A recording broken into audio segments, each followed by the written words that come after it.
For nearly 30 years, CASA has been providing a solution for homelessness by offering access to affordable rental apartments across the Triangle.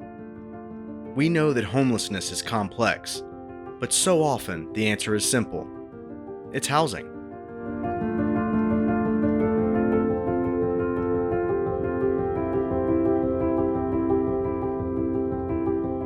On any given night in Raleigh, there are about 1,000 homeless people out in the cold, sleeping on the concrete and in the woods.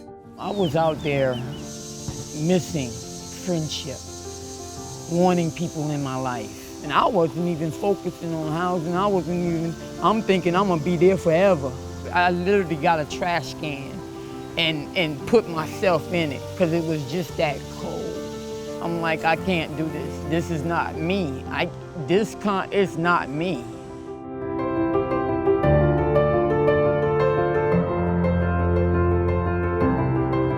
After walking alongside many homeless women, I've come to learn that they really aren't that different from me. They just want to be seen and known and loved. And even in the midst of the most difficult circumstances, they remain hopeful and resilient. We have a motto in healthcare that housing is healthcare, and that a lot of times it is an absolute exercise in futility to try to treat underlying medical issues or even behavioral health issues if patients don't have stable housing. It's not hard to imagine why, and it's very multifactorial and complex, but it's not hard to imagine why that mortality in chronically homeless is still in its 40s. And a lot of those reasons have to do with the stress and the issues that come with being homeless, not being able to get good sleep, always being stressed, having to sleep outside, being exposed to the elements. It is not conducive to good health.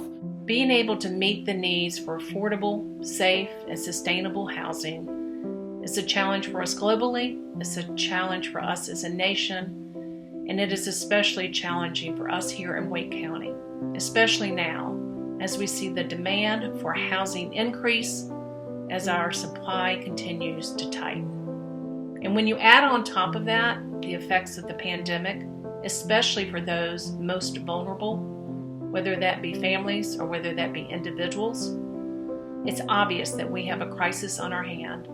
And it's a crisis that we together need to find a solution for. When COVID hit, a lot of things shut down in our society, including a lot of homeless shelters and social service nets. And a lot of patients were literally left outside. And we were immediately concerned around the homeless because we know historically with respiratory diseases like the flu, it hits homeless patients much, much harder. And that is the case. That's what we've seen with COVID, that the mortality related to COVID is about 1.8 times that of the normal population. But we've also seen, predictably, the social consequences of COVID and the mental health consequences of COVID. And we're seeing suicide rates go up. We're seeing overdoses go up significantly. Record year in 2020 in terms of overdoses and hospitalizations related to overdoses. And so I think COVID has shined a bright light on a lot of things, from a societal perspective, how vulnerable they are to these things, not being housed and having to be outside in the elements, and maybe some solutions of how we can do this better.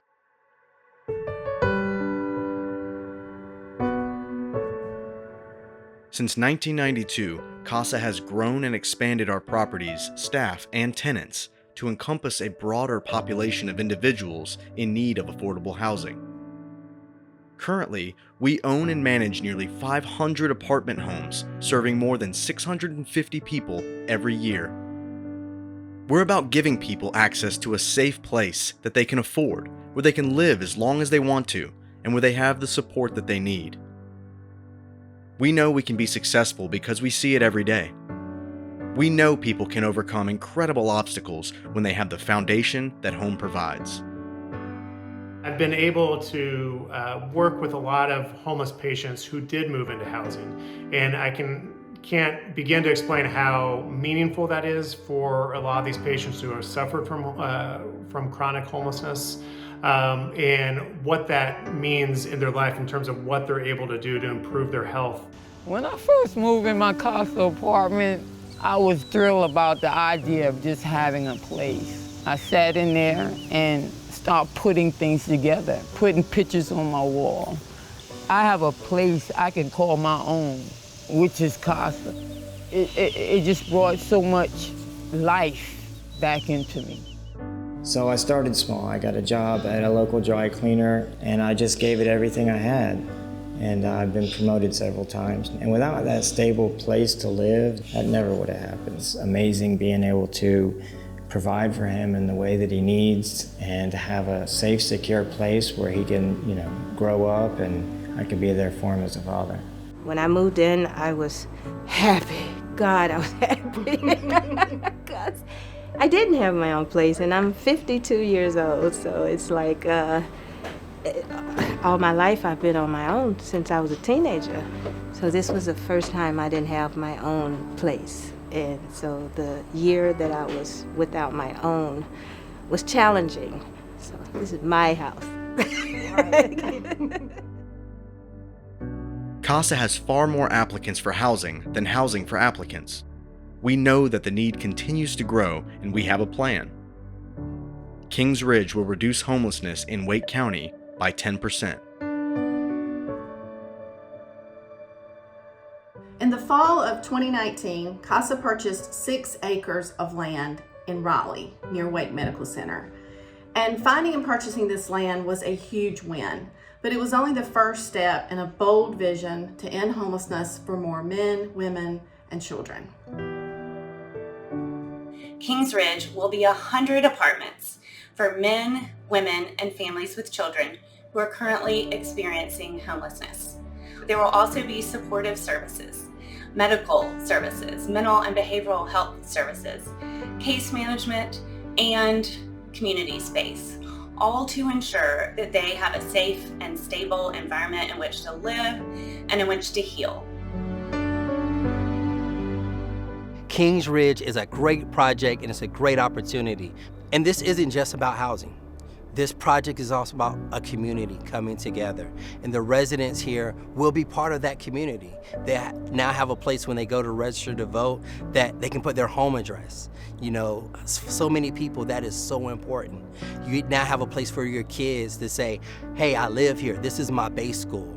This is the next school I'm going to. Kids growing up next to each other, playing in the open space area. Those are memories that you only have when you know you had a place where you were able to lay your head and felt safe. You step back and you say, yeah, it can be really hard to solve these complex problems that lead to a lot of suffering, that to lead to a lot of cost. And yes, we're not going to be able to solve this if we stay within our own individual silos, either from a social service perspective or from a healthcare perspective. That it's going to take a level of collaboration maybe we're not used to. But that level of collaboration is possible. If we're able to do that, then maybe we can really reduce the suffering of our most vulnerable residents in our community. I'm extremely excited about Kings Ridge. I think that it can really provide an opportunity for us to demonstrate what is possible through community collaboration for our highest risk and most vulnerable homeless residents. So often we talk about Raleigh and we're a place for all. Well, being a place for all is making sure all have housing. Being a place for all is making sure that everyone has an opportunity to grow and nourish. That's why Kings Ridge is a part of that growth, a part of Raleigh truly being a place for all, so that we can truly be one Raleigh. By launching this campaign as a public-private partnership, we can make a bigger impact than government or the community could do alone. Kings Ridge is named in memory of Deborah King, CASA's longtime CEO. Her heart for people who are left out and on the outside looking in never shied away from a challenge. We are so excited to bring Kings Ridge to Raleigh. Kings Ridge is a collaborative effort, supported by a variety of businesses, healthcare providers, local government, faith communities, and people just like you. Join us and learn more about Kings Ridge at casanc.org.